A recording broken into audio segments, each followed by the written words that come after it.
शादी वाला घर मातम कदा बन गया। शहजादा था मेरा भाई, कातिल चाहिए बस भाई के। कराची से लाहौर बारात जानी थी, लेकिन कयामत बर्पा हो गई। अपने हाथों से खुद ही सेट किया है उसने कमरा, ये इधर रखो, वो उधर रखो, ये इधर रखो। दोस्त ने फोन करके बुलाया, 4 बहनों का अकलौता भाई कत्ल। यहाँ पे इस पाइप पे वैसे रख के बैठे हुए थे टांगे, और बाइक उनकी यहाँ पे ऐसे खड़ी हुई थी। पैसों का लेन देन या कोई शादी से था नाराज, लर्जा खेज इंकशाफ। ये बता के गया कि साकिब का फ़ोन आया था, पैसे बोल रहा आके ले जाओ। बिस्मिल्लाहिर्रहमानिर्रहीम, अस्सलाम वालेकुम। मैं हूँ मुकर्रम कलीम और आप देख रहे हैं प्रोग्राम इंकशाफ। बदकिस्मती से पाकिस्तान वो कौम बन चुका है जिनके लिए खुशी के मौके इंतहाई कम हैं।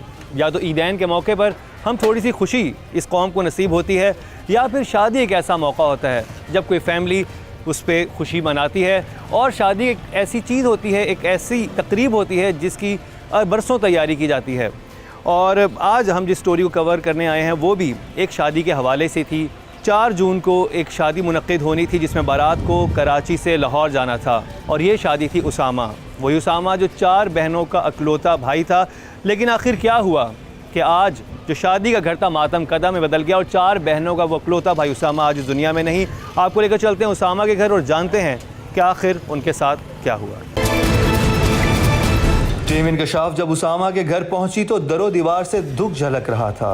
घर का हर मकीन सोगवार था। जहां बहनों की आंखें छलक रही थीं, वहीं गम से निढाल बूढ़ी माँ रोती आंखों के साथ बेटे के शादी के कार्ड को हसरत से देख रही थी, क्योंकि ये कार्ड उस घर की खुशियों का दावतनामा था। 1 जून को रस्में हिना थी, लेकिन अफसोस मेहंदी का रंग खून के रंग में बदल गया। 3 जून को सेहरा बंदी और बारात थी, लेकिन अफसोस सेहरे सजाने की बजाय कफन पहनाया गया। 4 जून को वलीमे की तकरीब थी, लेकिन दोस्त अहबाब मुबारकबाद देने की बजाय अफसोस करने पहुंचे।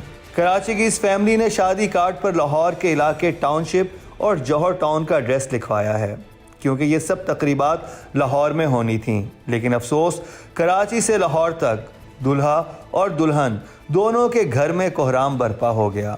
कौन इस घर की बर्बादी की वजह बना? पैसों का लालच था या फिर कोई इस शादी से था नाराज़? दिल दहला देने वाला है ये इंकशाफ। इस वक्त मैं उसामा के घर में मौजूद हूँ और अभी हम शूट के लिए यहाँ पे अरेंजमेंट कर रहे थे। तो यहाँ मुझे कमरा नज़र आ रहा है जो कि सेट किया गया था उनके लिए। उनका सामान आ चुका था शादी का, वॉलपेपर लग चुका था, सब कुछ सेटिंग हो गई थी कमरे की। इस घर में खुशियों का समा था। लेकिन आज ये सब लोग बदकिस्मती से मेरे शो में मेरे सामने बैठे हैं ताकि इनके साथ जो कुछ हुआ है उसका मदावा हो सके। मेरे साथ उसामा की वालदा ज़ुबैदा साहिबा हैं, उनकी बहन ताहिरा, रिफ़त और सुमेरा मेरे साथ मौजूद हैं। उनकी भांजी भी मौजूद हैं और उनके कज़न भी मौजूद हैं। सबसे पहले ज़ुबैदा साहिबा से बात शुरू करते हैं, जिन्होंने अपने अकलौते बेटे को इस बहुत ही अफसोसनाक वाक़े में खो दिया। अस्सलाम वालेकुम। वालेकुम अस्सलाम बेटा। बाजी, मुझे बताएं कि आप लोगों का ताल्लुक़ कहाँ से है? लाहौर से बेटा। लाहौर से हैं। आप लोग कराची कब आए? ये 45 साल हो गए बेटा। यानी आपकी शादी यहीं पे हुई? यहीं पे हुई, पंजाब से होके इधर आई हूँ मैं। आप शादी के बाद यहाँ पे शिफ्ट हुई थी? जी। और आपके शौहर क्या करते थे? ये बेटा मसाले का काम करते थे, होटलों पे सप्लाई करते थे। आपकी फिर 4 बेटियां और 1 बेटा हुआ। जी। उसामा बहन भाइयों में किस नंबर पे था? 5वें नंबर सबसे पे। छोटे थे? सबसे छोटा। सबसे छोटे थे। और क्या उम्र थी उसामा की? बेटा 21 साल और 4-5 महीने ऊपर थे। 21 साल और 4-5 महीने। नौजवान थे, 21 साल के थे, 4 बहनों के बाद अकलौते भाई थे। रिफत, आप कितने साल की थी जब भाई पैदा हुए आपके? 16 साल की। 16 साल की थी। आपको तो बहुत मोहब्बत होगी भाई से। बहुत ज़्यादा। मुझे वो अपनी सेकंड हैंड माँ कहता था आप मेरी सेकंड हैंड माँ हो। इस तरह हमने उसको बहुत बहुत बहुत बहुत प्यार से पाला था हमने उसे। उसामा पढ़ते थे?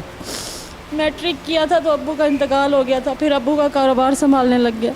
अब्बू का इंतकाल कब हुआ? 2018 में। 2018 में आपके वालिद का इंतकाल हो गया। अब ये जैसे ये बता रही हैं ज़ुबैदा साहिबा कि ये शादी के बाद लाहौर से कराची मूव हो गई। इनके हस्बैंड मसाले का कारोबार करते थे, फिर 4 बेटियां इनकी पैदा हुई और फिर उसके बाद 1 बेटा उसामा पैदा हुआ। और जैसे अभी रिफ़त बता रही हैं कि ये उस वक्त 16 साल की थी जब उनकी पैदाइश हुई उसामा की, और बिल्कुल वो अपनी बड़ी बहन को माँ की तरह ही समझता था और बहुत प्यार करता था। और 2018 में इनके वालिद का इंतकाल हो जाता है, और फिर जो मैट्रिक तक तालीम हासिल की थी उन्होंने, उसके बाद वो अपने वालिद का काम संभालने लग गए। उसामा जहां वालिद का मसाला जात का कारोबार संभाल रहा था, वहीं मसरूफियात के इन लम्हात में अपने दोस्तों के साथ भी ज़िंदगी से खूब लुत्फ़अंदोज़ होता। उसकी दोस्तों के साथ यादगार वीडियोज़ और तस्वीर बता रही हैं कि वो किस कदर ज़िंदगी से भरपूर इंसान था, लेकिन उसे अंदाज़ा न था कि रात के वक्त दोस्त को मिलने के लिए जाना उसकी ज़िंदगी के ख़ात्मे का सबब बन जाएगा। उसामा के दोस्त किस तरह के थे, क्या किन दोस्तों में उठता बैठता था, क्या एक्टिविटीज़ थी उसकी? उसकी ज़्यादा एक्टिविटी नहीं थी, वो घर में ही रहता था। वो कहता था मुझे बड़ी गर्मी लगती, सारा दिन घर में होता था। वो शाम में रात में निकलता था, सप्लाई के लिए भी जाता था तो रात में जाता था। तो नॉर्मली जब वो अपने काम वगैरह करता था तो क्या रूटीन थी उनकी? रूटीन कुछ खास नहीं थी, शाम में जाता था, थोड़ी देर के लिए कहीं जाता था, फिर वापस आ जाता था। नहीं, काम पे जब जाते थे वो तकरीबन कोई 11 बजे के करीब जाते थे, 10-11 बजे के करीब, 1-1:30 बजे वापसी हो जाती थी उसकी। और इस घर के वाहिद कफील वही थे? वाहिद कफील वही था, वही घर को चला रहे थे? वही घर को। जब से अब्बू का इंतकाल हुआ है, अब्बू पहले भी बीमार थे तो वो थोड़ा बहुत कर लेता था, लेकिन अब्बू के इंतकाल के बाद फिर वो। और आप सब बहनों की शादियाँ हो गई? ये सबसे छोटी की शादी उसी ने की थी अब्बू के डेथ के बाद।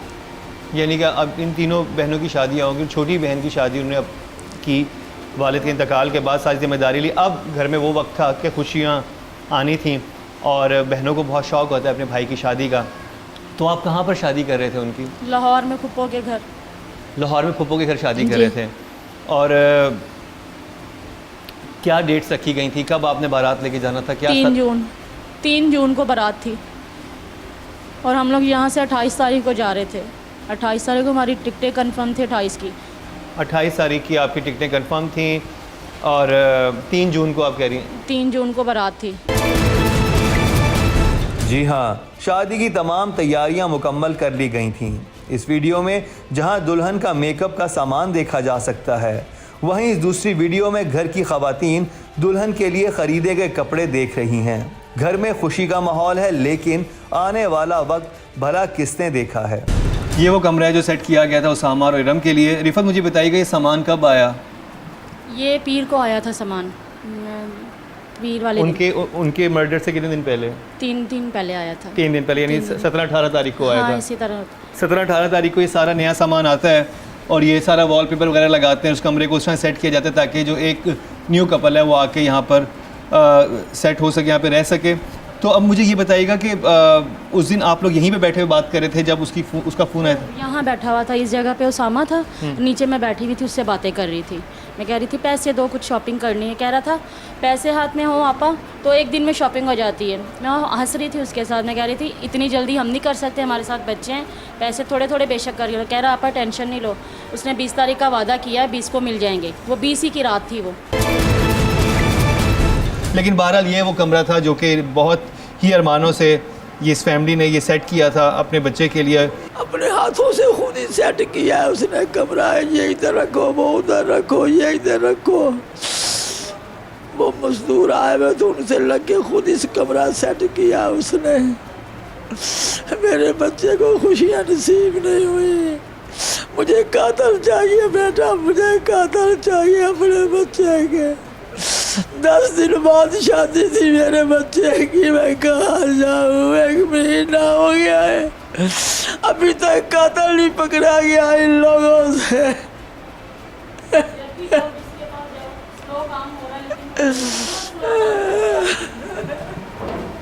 जब भी पुलिस के पास जाओ यही कहते हैं काम हो रहा है, आप परेशान ना हो, लेकिन आहिस्ता हो रहा है। कितना आहिस्ता होगा? 1 महीना हो गया हमें रोते हुए, तड़पते हुए, थाने के चक्कर लगाते हुए, अदालतों के चक्कर लगाते हुए।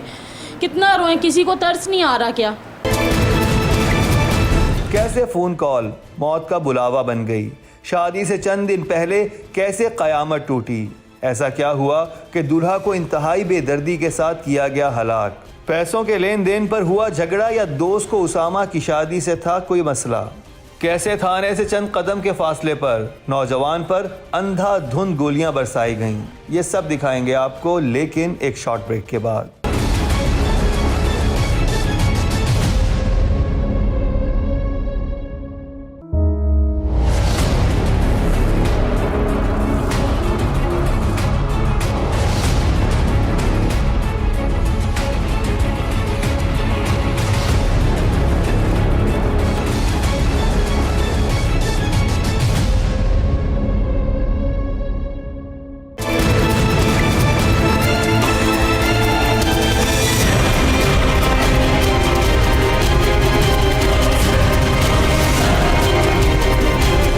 शादी वाला घर मातम कदा बन गया। शहजादा था मेरा भाई, कातिल चाहिए बस भाई के। कराची से लाहौर बारात जानी थी, लेकिन कयामत बर्पा हो गई। अपने हाथों से खुद ही सेट किया है उसने कमरा, ये इधर रखो, वो उधर रखो, ये इधर रखो। दोस्त ने फोन करके बुलाया। 4 बहनों का अकलौता भाई कत्ल। यहाँ पे इस पाइप पे वो ऐसे रख के बैठे हुए थे टांगे, और बाइक उनकी यहाँ पे ऐसे खड़ी हुई थी।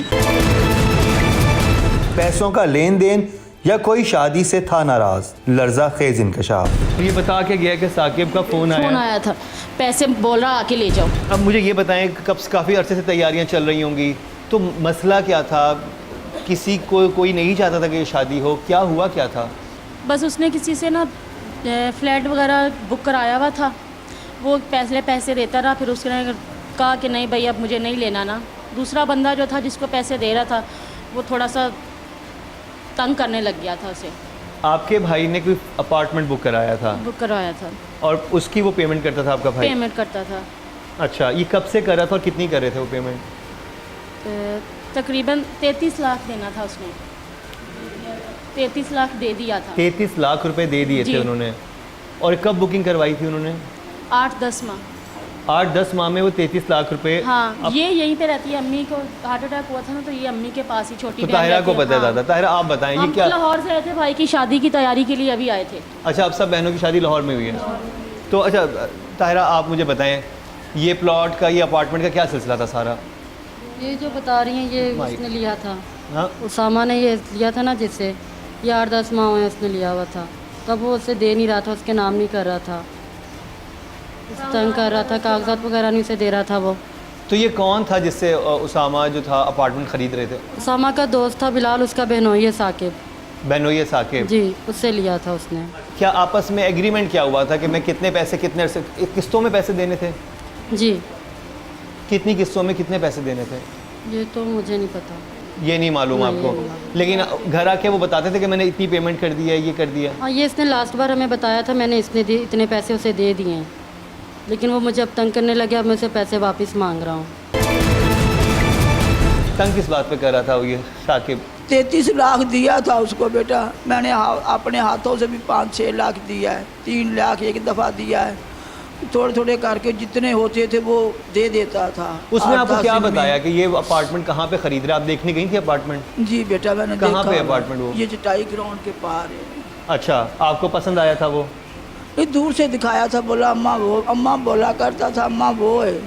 मैंने बोला सही है बेटा। नॉर्मली तो कोई बड़ी चीज़ खरीदी जाती है, प्रॉपर्टी खरीदी जाती है, तो घर के सारे अफराद जाके विजिट करते हैं, देखते हैं कौन सी प्रॉपर्टी। बोलता सारी प्राइस देगा, वो बोलता इसे मैं शादी के बाद ना सारी प्राइस दूंगा, मैं शादी के बाद अच्छा, शादी के बाद? सारी प्राइस दूंगा मैं सबको।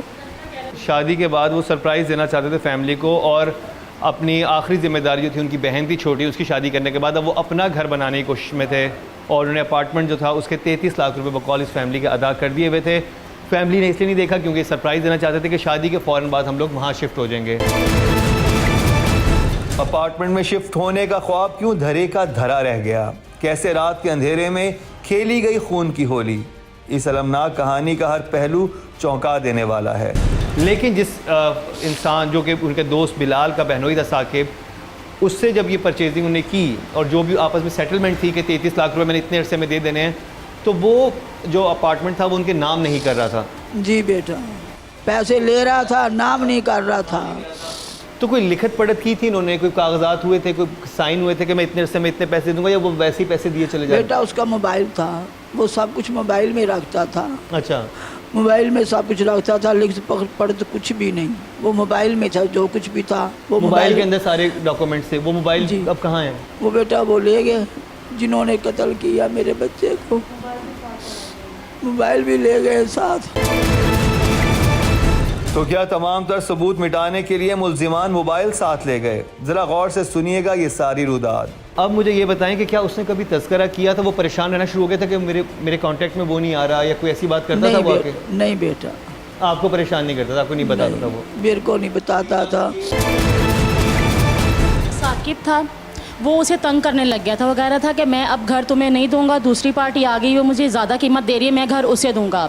ये कह रहा था कि मैंने ख़रीद लिया, मैंने पैसे दे दिए, अब घर मेरे नाम कर दो। तो वो कह रहा था मैं तुम्हें नहीं दूंगा। अच्छा, ये मसला हो गया डेट पे डेट दे रहा था कि अब मैं इस दिन दूंगा पैसे, अब मैं इस दिन दूंगा पैसे।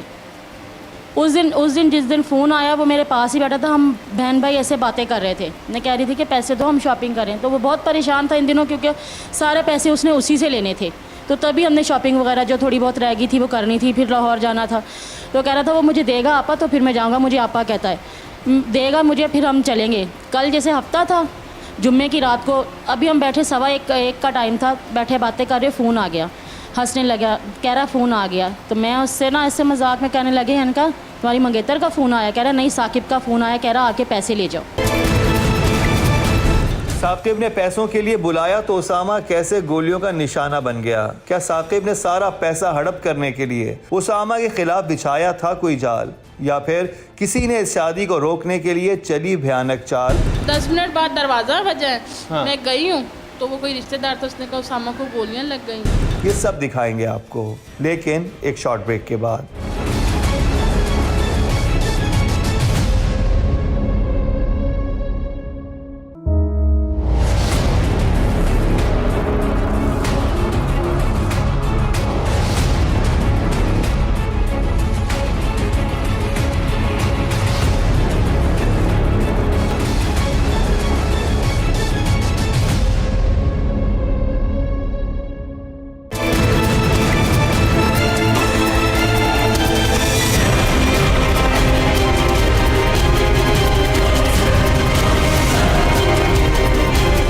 शादी वाला घर मातम कदा बन गया।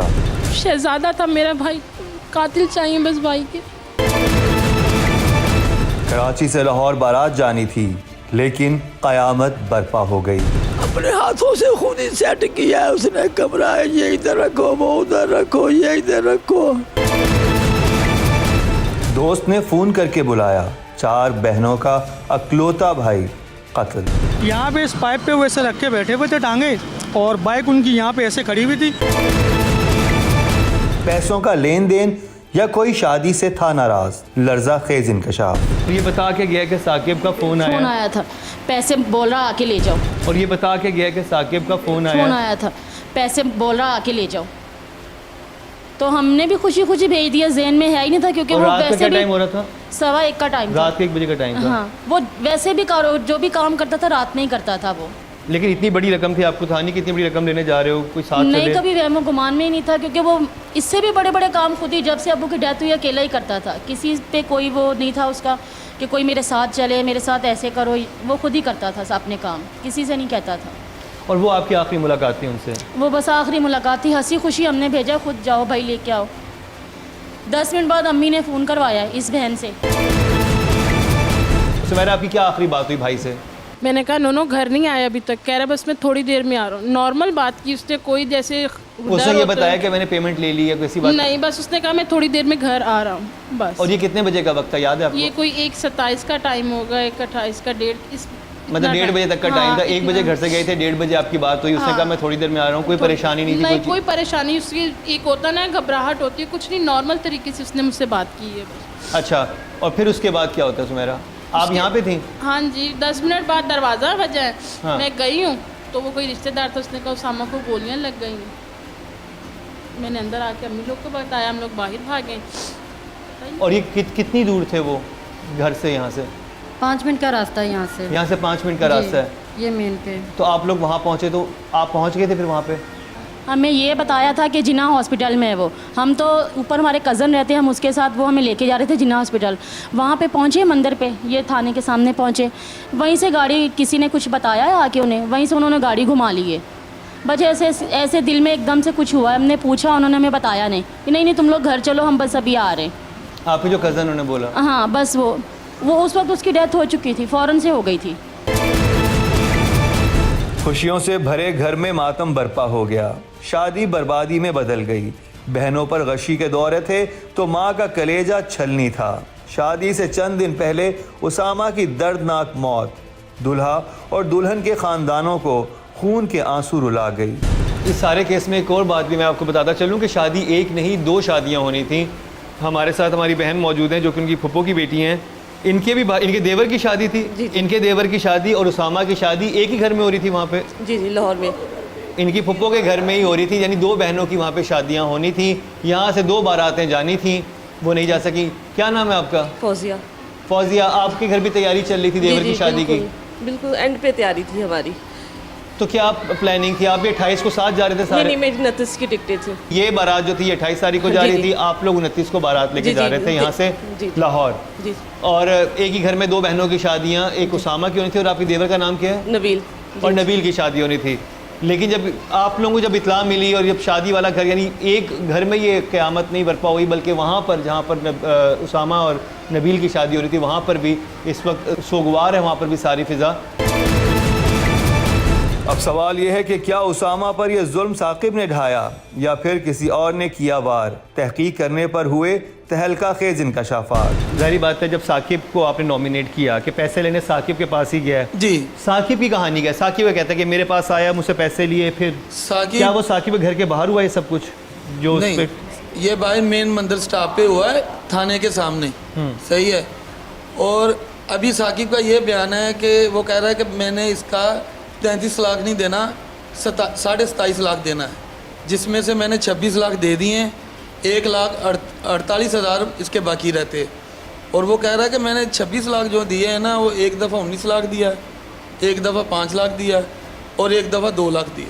हमारे पास सबूत है कि उसामा ने पैसे दिए हैं। सही है। और वो भी मानता है कि भाई मैंने पैसे लिए हैं, लेकिन इसके पास कोई एक लिखत पढ़त हो या कोई एक बंदा आपके हो। पास क्या सबूत है कि आप लोगों ने वो दिए? घर में आके लेता रहा है। मोहल्ले के बंदे ने 1-2 ने देखा उसे घर में आते हुए। जो उसका उसामा का पार्टनर भी है एक, वो कह रहा है कि 11 लाख मेरे हैं इसमें।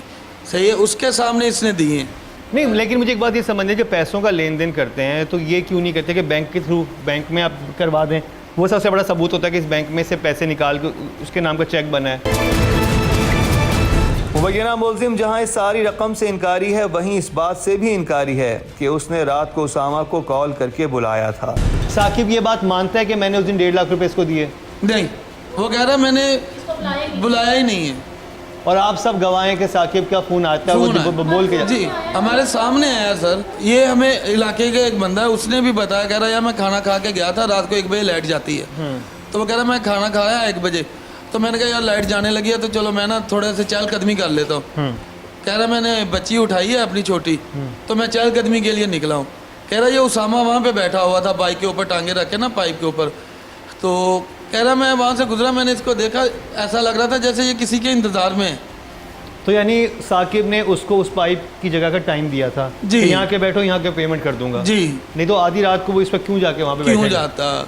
वो बंदा कह रहा मैंने देखा, मैंने थोड़ी सी चहलकदमी की है, सड़क पे हवा चल रही तो मैं चहलकदमी करके घर वापस आ गया हूँ। तो थोड़ी देर बाद जब हम लोगों ने, हमें पता चला तो हमने शोर मचा दिया। तो वो बंदा भी बाहर निकला, वो कह रहा यार अभी थोड़ी देर पहले तो मैं उसे देख के वो अच्छा भला वहाँ पे बैठा हुआ था, कोई मसला ही। फिर ये सब कुछ हो जाता है और उधर ही वो दम तोड़ जाते हैं और फिर उसके बाद साकिब भी आ जाता है वहाँ पे। सर अगर मैं एक बात करना चाहता हूँ, अगर ये डकैती होती, वारदात तो होती, फिर गोली क्यों मारते वो पहले? 7 गोलियाँ लगी हैं हमारे बच्चे को, 7 गोलियाँ लगी हैं। सिर्फ मोबाइल निकाला, उसकी जेब में पैसे भी थे 10,500 जो घर से लेके गया था वो। सही है। वो किसी ने नहीं पकड़े, पैसे तो वैसे के वैसे थे। मोबाइल इसलिए चाहिए था, उसमें सारे सबूत थे, उसमें व्हाट्सएप पे कॉल हुई थी। कैसे उसामा को उतारा गया मौत के घाट? अहले इलाका ने मोबाइल से रिकॉर्ड किए कौन से मनाजिर? टीम इंकशाफ जाए वक़ूआ पर पहुंची तो हुए कौन से हौलनाक इंकशाफात? साकिब ने उसामा को मरवाया या फिर किसी और ने खून बहाया? क्या कहती है पुलिस की तफ्तीश? ये सब दिखाएंगे आपको, लेकिन एक शॉर्ट ब्रेक के बाद।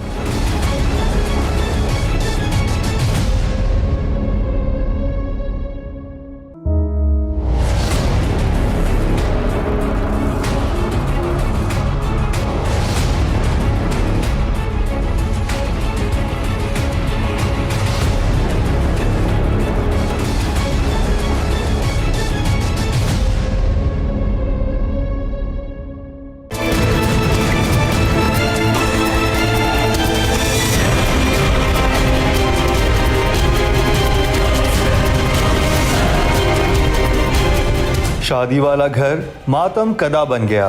शहजादा था मेरा भाई, कातिल चाहिए बस भाई के।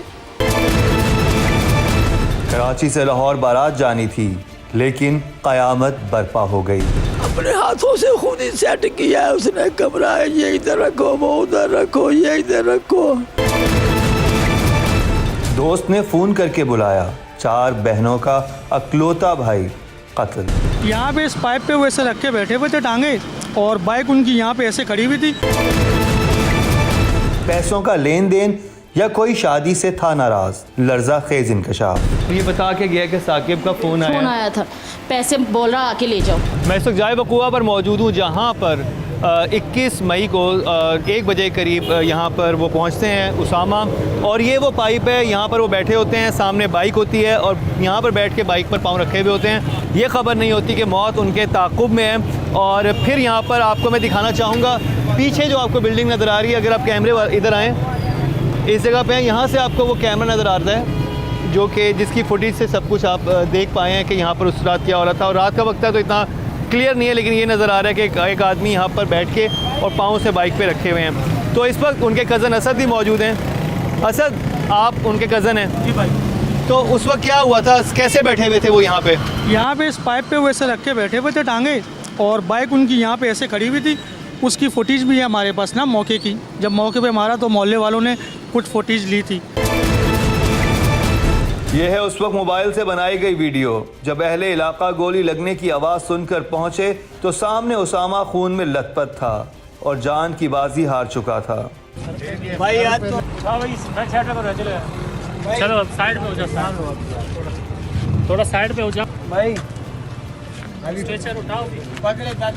तो बस यहाँ बैठे हुए थे, यहीं बैठे, उन्हें फायर मारे गए, 2 फायर पीछे लगे। वो और आप दीवार ये पे- देख सकते हैं ये जो आपको नज़र आ रहे हैं, ये फायर के निशान हैं, और वो यहाँ पर बैठे हुए थे और यहीं गिर गए थे फायर लग के ना, ऐसे गिर गए थे। टांगे उनकी यहाँ थी, सर नीचे हो गया था। यहीं गिर गए थे। और खलील जैसे बता रहे हैं कि दूसरी फुटेज में तकरीबन 10 मिनट बाद जो कोर्ट के ऊपर कैमरा लगा हुआ है, उससे पता चलता है कि यहाँ पर साकिब भी आते हैं। जी, तकरीबन 4 से 5 मिनट बाद यहाँ से साकिब गुजरा है।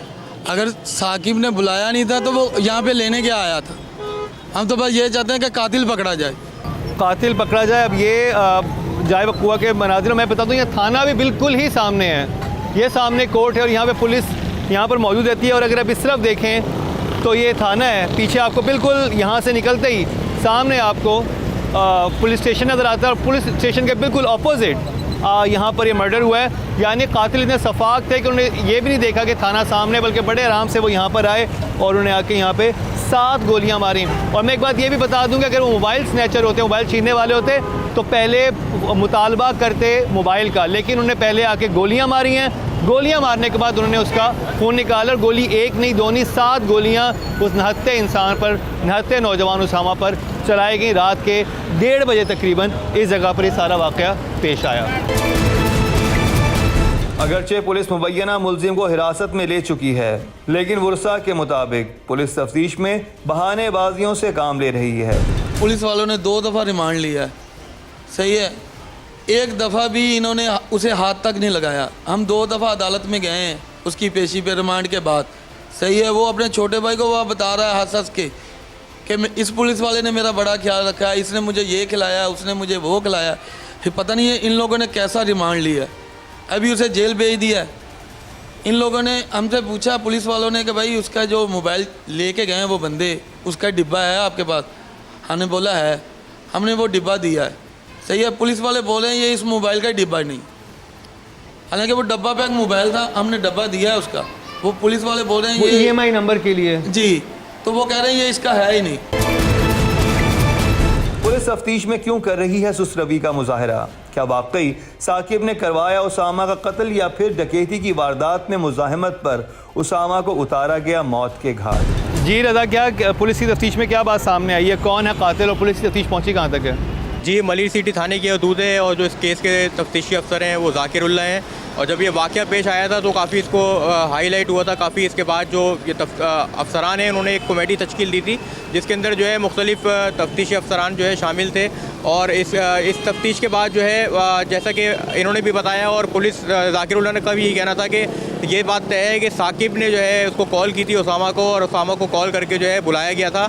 और जो तफ्तीशी अफसर ये जाहिर कर रहे हैं, कह रहे हैं कि ये एक तरह से सुपारी किलिंग नज़र आ रही है कि सुपारी दी गई है बाकायदा। और जो है साकिब भी जब ये वाक़या हुआ है तो करीब में जो है वो भी मौजूद था। और उसके बाद चंद दिन बाद ही उन्होंने रेड की है और साकिब को जो है गिरफ़्तार किया है। और उसका ये कहना था कि मैंने जो इनकी रकम है वो तमाम तर अदा कर दी। तो तफ्तीशी अफसर ने रिमांड जो लिया था उसमें तफ्तीश में यही उससे पूछा कि आपने हवा में उसको पेमेंट की, गली मोहल्लों में कोई 19 लाख या 33 लाख वापस करता है और आपके पास कोई सबूत है, तो सबूत भी वो पेश नहीं कर सके थे, जिसके बाद बाकायदा उनकी गिरफ्तारी की गई थी और अब वो जेल कस्टडी हो गए हैं। और जो अहम मुल्ज़िमान, जो मेन मुल्ज़िमान है, उसके लिए पुलिस कह रही है कि हम कोशिशें कर रहे हैं कि उनकी गिरफ्तारी अमल में आ सके, उसके बाद क्लियर हो जाएगा। लेकिन जो शवाहिद मिले हैं उससे बज़ाहिर यही लग रहा है कि सुपारी किलिंग है और बाकायदा तमाम तर लोग जो है मुल्ज़िम ये जानता था उसकी हरकत और जो तमाम तर टाइमिंग्स वगैरह और उसामा की, और उसी पर जो है उसको बुलाया गया था। और उसको रात के अंधेरे में, क्योंकि यहाँ पर जो है मगरिब के बाद काफ़ी अंधेरा हो जाता है और रश भी काफ़ी कम हो जाता है और अभी जैसे चहल पहले ऐसी पोजीशन यहाँ पर नहीं होती है, तो रात का वक्त इसी वजह से पुलिस का कहना है कि चुना गया कि यहाँ पर कोई होता नहीं है और अंधेरे में किसी का कोई नज़र नहीं आता। मुझे ये बताएं कि ये स्नैचिंग थी कि स्नैचिंग की वारदात भी तो हो सकती है कि कोई यहाँ पर आया और उससे मुज़ाहमत की और स्नैचिंग में गोली मार दी गई हो? स्नैचिंग की वारदात इसलिए नहीं है क्योंकि वो मोबाइल फ़ोन सिर्फ लिए गए हैं, उसके पास जो पैसे थे 10,000 तकरीबन, उसके पास पैसे रकम भी थी, वो रकम नहीं छीनी गई है। और जो और एक सबसे इम्पॉर्टेंट बात है, कोई स्नैचर जो है वो 7 गोलियाँ नहीं मारता। अब नॉर्मली वो ज़ख्मी करते हैं, 1-2 गोलियाँ मारते हैं, 7 गोलियाँ कोई नहीं मारता। ये बहरहाल पुलिस का मौक़िफ़ था। इस केस में मज़ीद पेशरफ जारी है, लेकिन जो क़यामत इस ख़ानदान पर टूटी है इसका मदावा कैसे होगा? वो बोल रहे हैं 33 लाख बोल रहे हैं, 3300 रुपया भी नहीं मिलेगा आप लोगों को, ये पुलिस वाले बोल रहे हैं। मैंने बोला मेरे को पैसों की ज़रूरत नहीं, मुझे कातिल चाहिए, मेरे बेटे का कातिल मिल जाए। मैं पैसों को क्या करूँगी, मैं मेरे बेटे के कातिल मेरे बच्चे के पीछे जाए, जैसे मैं तड़पी मेरा बेटा तड़पिया वो भी तड़पते हुए जाए मेरे बच्चे के पीछे। मुझे सुकून नहीं आ रहा बेटा। आप क्या अपील करेंगे गवर्नमेंट से? ये हमें पैसे नहीं चाहिए, ये जो कह रहा है कि पैसे मैंने दे दिए, हमें पैसे चाहिए भी नहीं, सिर्फ कातिल चाहिए। इसने करवाया है, इसने खुद किया है, कुछ भी किया है। पुलिस के काम से मैं मुतमईन नहीं हूँ। जब भी जाओ पुलिस के पास कोई ना कोई बहाना तैयार होता है, जब भी जाओ बस कर रहे हैं, इस तरह काम नहीं होगा। कैसी पुलिस है? हम पुलिस को पैसा नहीं खिला सकते, कहाँ से पुलिस से पैसा खिलाएं? जिन्होंने खिला दिया वो उसके साथ हैं। सुमेरा, आप क्या कहेंगी, क्या अपील करेंगे? भाई के कातिल चाहिए, उस शहजादा था मेरा भाई, कातिल चाहिए बस भाई के। मैं लास्ट कल वाले शो में ये बात की थी कि कितनी कर्मनाक बात होती है जब अपने प्यारे के बारे में आप अपना प्यारा भी नहीं मान रहे, क्योंकि मांग रहे क्योंकि वो तो आ ही नहीं सकता, तो उससे कातिल तो एटलीस्ट ज़िम्मेदारी है इस पुलिस की कि पकड़ के दे इनको, ताकि इस फैमिली को कुछ तो करार आए, कुछ तो इनको आसरा हो। और जो कर इस फैमिली पे गुजरा है, अल्लाह ना करे ऐसी क़यामत किसी और फैमिली पे गुजरे और हमारे सब प्यारे जो हैं वो महफूज रहें। इसी के साथ ही मुकर्रम कलीम और टीम इंकशाफ को दीजिए इजाज़त, लेकिन देखना ना भूलिएगा हमारा अगला इंकशाफ।